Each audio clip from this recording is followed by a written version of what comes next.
Une affaire récente aux États-Unis a relancé le débat sur la peine de mort et les erreurs judiciaires. Un homme condamné à mort pendant plus de 30 ans. L'homme s'appelle Charles Sonny Burton.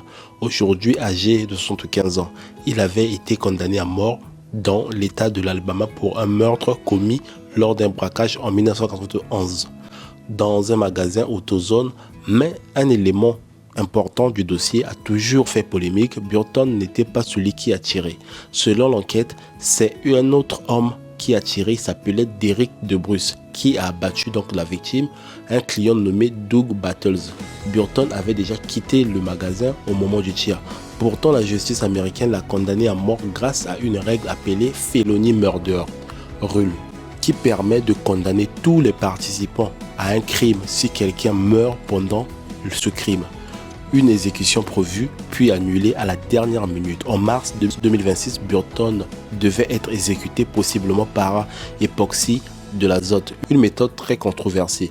Mais 2 jours avant l'exécution, la gouverneure de l'Alabama, Kay Ivey, a décidé de lui accorder la clémence. Sa peine de mort a été commuée en prison à vie sans possibilité de libération. Elle a expliqué qu'il serait injuste d'exécuter Burton alors que le véritable tireur n'avait finalement pas été exécuté. Une décision qui divise. Cette décision a provoqué un débat aux États-Unis. Certains estiment que Burton restait responsable du braquage. D'autres pensent qu'il aurait été injuste d'exécuter quelqu'un qui n'a pas tué directement. Des jurés de son procès et même la fille de la victime avaient demandé la clémence pour Burton. Dites-moi.